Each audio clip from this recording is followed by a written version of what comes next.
हाँ, if ABC are unit vector satisfying this then this is equal to what. ठीक है, अब देखिए ध्यान से, अगर मैं इसका होल स्क्वायर ओपन करूंगा या मतलब प्रॉपर्टी लगाऊंगा तो यहाँ से एक मॉड ए स्क्वायर आएगा, यहाँ से भी एक आएगा, ठीक है, यहाँ से एक मॉड बी, यहाँ से भी एक, यहाँ से एक मॉड सी, यहाँ से भी एक, और फिर बाकी जो बचेंगे माइनस में वो दो दो बार बच जाएंगे। तो इसका मतलब इसको ओपन करने पर मुझे क्या मिलेगा, 2 टाइम्स ए वेक्टर का मॉड ए का स्क्वायर, मॉड बी का स्क्वायर प्लस मॉड सी का स्क्वायर, और माइनस के 2, 2 तो बाहर गए सही, और माइनस में अपने पास बच जाएगा अंदर ये वैल्यूज ए डॉट बी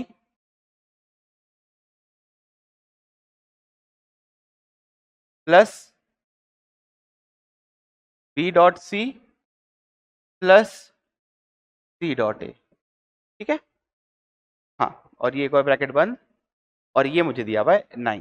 ठीक, तो यहां से इस वाले क्वांटिटी को मैं थोड़ी देर के लिए x बोल देता हूं ताकि बार बार मुझे ना लिखना पड़े। ठीक है ना, चलो, तो अभी यूनिट वेक्टर्स हैं, तो ये क्या हो गया भाई, ये हो गया 6 माइनस 3x का वैल्यू हो गया 9, सही बोल रहा हूँ क्या, नहीं 2x, सॉरी, 6 माइनस 2x का वैल्यू हो गया 9। तो इधर उधर करेंगे तो यहां से x का वैल्यू आ जाएगा माइनस का 3/2। ठीक, तो इस क्वांटिटी की वैल्यू आ गई माइनस 3/2। ये क्वेश्चन में गिवन है, जो डेटा मुझे दिया हुआ है ना उसके हिसाब से ये वैल्यू गिवन है मुझे। ठीक है, चलिए अब आगे चलते हैं।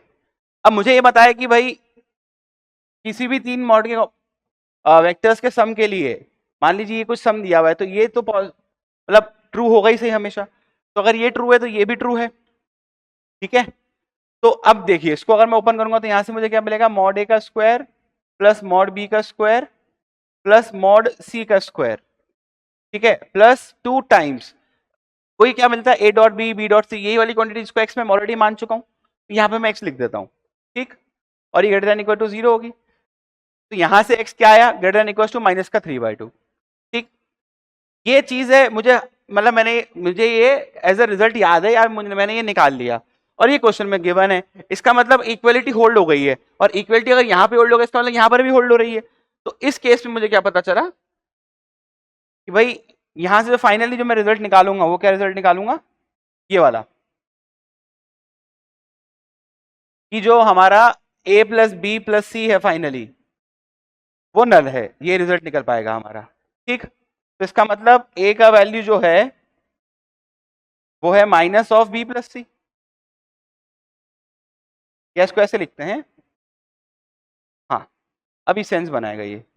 ठीक, तो अब जो आंसर मुझे चाहिए था उसको देखते हैं, ये चाहिए ना मेरे को, तो 2 टाइम्स ए वेक्टर, इसमें से मैंने 5 कॉमन निकाला, अंदर आ गया बी प्लस सी, तो 2a अकॉर्डिंग टू क्वेश्चन जो अभी ने सॉल्व किया है उस मेहनत के दम पे हम लोग क्या बोल देंगे भाई, ये तो माइनस का 5a वेक्टर होगा, तो फाइनली क्या हो गया, मॉड ऑफ 3a माइनस का।